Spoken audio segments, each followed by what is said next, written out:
വീഴ്ത്താമെന്നുള്ള ആർച്ചറുടെ കണക്കുകൂട്ടൽ, പ്രത്യേകിച്ച് സഞ്ജു സാംസനെ വീഴ്ത്താമെന്നുള്ള കണക്കുകൂട്ടൽ സഞ്ജു സാംസൺ തെറ്റിച്ചു കൊടുത്തു. ഒരു നല്ല ഷോട്ട് വെച്ച് ബോഡി ലെങ്ത് സ്ലോവറിൽ സഞ്ജു വളരെ ടെക്നിക്കലായിട്ട് ബോൾ ബാക്കിലോട്ട് ഹുക്ക് ഷോട്ട് ചെയ്തിട്ട് സിക്സിന് വിട്ടു. അതോടുകൂടി ആർച്ചറിന്റെ കോൺഫിഡൻസ് പോയി.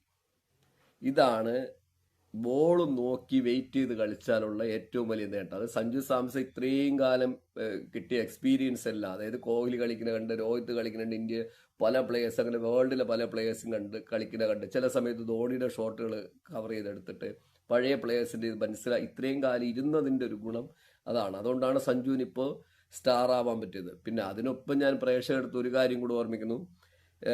ഇന്ത്യൻ ക്രിക്കറ്റ് ടീമിൽ 10 വർഷം കൊണ്ട് സഞ്ജു 10 വർഷത്തിൽ കൂടുതൽ കരക്കിരുന്നെന്നാണ് ചിലരുടെ അഭിപ്രായം. ഞാൻ പ്രേക്ഷകർ ചോദിക്കണം, ആയിരക്കണക്കിന് പേര് ഒരു കളിക്ക് പോലും ഇവിടെ ഇന്ത്യൻ ടീമിൽ കയറിയിട്ട് ഒരു അവസരം കിട്ടിയിട്ട് രണ്ടാമത് അവസരം കിട്ടാതെയും പോകുന്നു. ചിലപ്പോൾ ഒരു അവസരം കിട്ടാതെയും ടീമിൽ നിന്ന് പോകണം. സഞ്ജു സാംസൺ സംബന്ധിച്ച് വളരെ ലക്കി മാനാണ്. കാരണം എന്ന് പറഞ്ഞാൽ 10-14 വർഷമായിട്ട് ഇന്ത്യൻ ടീമിന്റെ എല്ലാ കാറ്റഗറിയിലും ഒന്ന് ബെഞ്ചിലിരിക്കാൻ ചാൻസ് കിട്ടുന്നു, ഇല്ലെങ്കിൽ അത്യാവശ്യം ആളില്ലാത്തപ്പോൾ കളിക്കാൻ അവസരം കിട്ടുന്നു.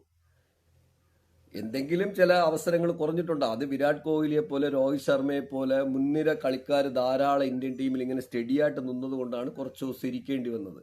പക്ഷെ അതിനെ ഇപ്പോഴും പലരും ശക്തമായി എന്തോ അപരാധം ചെയ്തതുപോലെ പറയുന്നുണ്ട്. പക്ഷെ അപ്പോഴും പ്രേക്ഷകർ ഓർമ്മിക്കണം, 10 വർഷം മുതൽ 14 വർഷം വരെ ഇന്ത്യൻ ടീമിൽ റെഗുലറായിട്ട് സഞ്ജുവിന് സാന്നിധ്യമുണ്ട്. മറ്റേതെങ്കിലും പ്ലെയർക്ക് ഇങ്ങനെ ഒരു അവസരം കിട്ടിയിട്ടുണ്ടോ? നിങ്ങൾ ആലോചിച്ചു. അതുകൊണ്ടാണ് സഞ്ജു സാംസൺ ഇപ്പോഴും മാർക്കറ്റിൽ സ്റ്റാൻഡായിട്ട് നിൽക്കുന്നത്.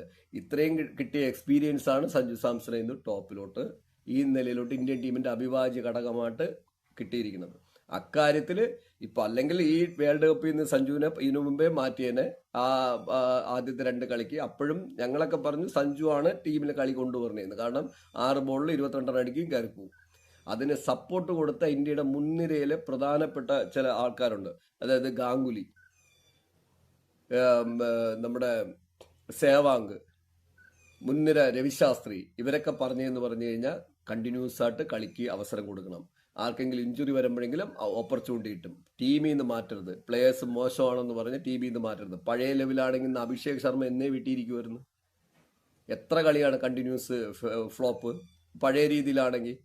നിങ്ങൾ ആലോചിച്ച് നോക്കിയാൽ. അങ്ങനെ അവരുടെ ഒരു പ്രഷറിന്റെയും കൂടെ പുറത്താണ് സഞ്ജുവിന് ടീമിൽ നിൽക്കാൻ പറ്റിയത്. സഞ്ജുവിനെ സപ്പോർട്ട് ചെയ്യാൻ കരുതി ഒരുപാട് പേരുണ്ടെന്ന് മനസ്സിലാക്കണം. അഭിഷേക് ശർമ്മയ്ക്ക് ആ ഭാഗ്യം കിട്ടി ഇങ്ങനെ ഒരു വിഷയം വന്നതുകൊണ്ട്. ഇല്ലെങ്കിൽ എന്തായിരിക്കുമായിരുന്നു? അപ്പോൾ 10-14 വർഷമായിട്ട് ഇന്ത്യൻ ടീമിന്റെ റെഗുലറായിട്ട് ബെഞ്ചിലിരിക്കാനും കളിക്കാനും അവസരം കിട്ടി. IPL കൂടെ